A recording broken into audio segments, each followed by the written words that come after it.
What's going on, guys? Welcome back to another episode of Sold Out. And on today's episode, you see what we have in hand. It's the Nike GT Cut Hustle 2. I dislike a lot of stuff about this. Not just this, not the sneaker. I don't dislike the sneaker. I dislike the name. I don't like how they changed the name to the Hustle 2. I get why they did it, like because they can't call it the Nike GT Hustle 1. They should have just kept it with the run and developed it to be more of like something you would wear in practice. That's what I thought the line should have been. Like, you got your quick athletes, you know, you got the jump for the jumpers, and the run could have been, you know, for like a practice sneaker or something like that. Or if you're working out, something like that. I think they should have kept the run line and just improved it. They should have just called it the GT Cut Run. But if you ask me, this doesn't look nothing at all like a running shoe. It almost has like a dunk vibe to it.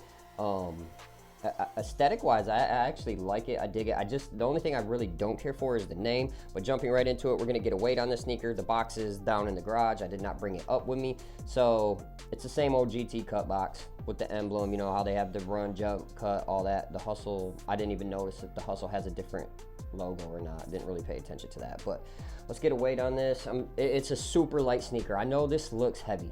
It's definitely not heavy. It's very light. There is not a drop in. There is a styrofoam insole on this, so I think that helps with the weight. Yeah, it's light, 11.2. So it looks like it's like super sturdy built, and it is well built, but for the most part, it's very light on foot. Now we're gonna get one out of the way. We are going to jump right into it, working our way from the top down to the bottom. Heel slip in comfort. Felt great on foot. There's quite a bit of padding back here. I thought this was angled in a little bit too much. I thought it might rub, but it didn't rub at all. Felt good on foot. Heel lockdown felt great. One thing that sucked about this was getting this sneaker on. If you want maximum lockdown, you have to go all the way back to this like second eyelet. But to get this sneaker on, even with one done, like I had to do this and then lace this back up just to get the sneaker on because it was so hard to get on. So lockdown, this is not coming off your foot. Your foot will rip off with this before it comes off. Like, that's how tight this stays on. It doesn't feel painful or anything like that, but it's definitely not going anywhere. It's locked on your foot. Once you lock it down, it is definitely going to give you excellent heel lockdown. Now, down on the laces. Laces are nice laces. They're the flat laces, but they're heavy duty. They'll last the life of the shoe. Now, onto the tongue. The tongue was probably one of my favorite parts about the sneaker. I'm not sure if you guys hooped in the Nike Cosmic Unity 3. I know a lot of you have hooped in the Nike LeBron 20. The tongue on that was great. It was like a neoprene foam. It felt great on foot, and they also used that as well on this GT Hustle. I keep wanting to call it the GT Cut Hustle, but it is the GT Hustle. So forgive me if I do that throughout the video. But yeah, the tongue is nice. It's ported down here, not all the way up, but it's got enough ports to where it's definitely breathable. It doesn't cause any issues. So I definitely enjoyed the tongue on the Hustle. Now down on the materials. When I first got this shoe in hand, I thought it was gonna be super heavy, super bulky. I mean, you got like Wembyana wearing it. You got big players wearing this sneaker. I picked it up and was like shocked how light it was. Like I told you guys, it was 11.2, 11.3, teetering on that. But the materials feel very good. This is going to be a very, very sturdy sneaker. I think it will last very well.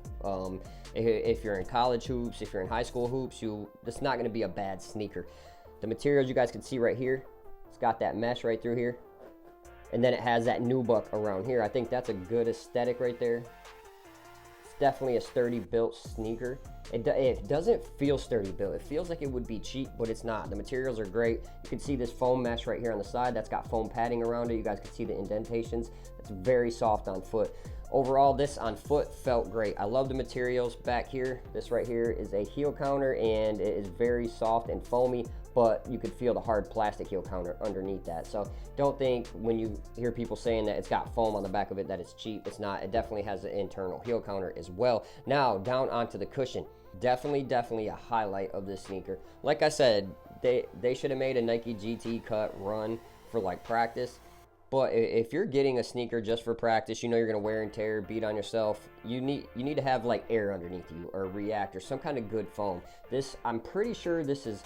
People are saying this is Cushlon, but it does not feel like Cushlon at all. It feels like Phylon. It's very hard. It's very similar to like the Zion 1. Now this black line of foam that's running down through here, that's very soft. So I think it's just because it thins out. But all this down here, this carrier, is definitely gonna be Phylon. I know people are saying it's Cushlon, but it's very hard Cushlon.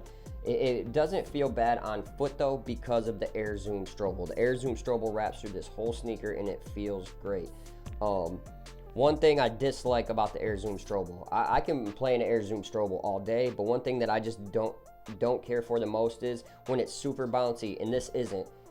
Like the Cosmic Unity 2s had a super bouncy Air Strobel unit in it, and this might become super bouncy once it gets all the way broken. It has that styrofoam insole, so that will break in and bring you closer to that Zoom unit. You do get a little bit of delay, and you can feel it like when you launch or take off or you hit a shot. Like you can feel that Strobel under your foot. Now if you're a heavier guy, you might feel it even a little bit more. Us lighter guys don't press into the air and the foam as much as the bigger guys. So far as me feeling all the foams and all the Air Zoom units in some shoes, like in the Sabrina 1, I could barely really feel it. I know it was thin, small wafer style unit in the forefoot, and I really couldn't feel it at all, but you know it's there.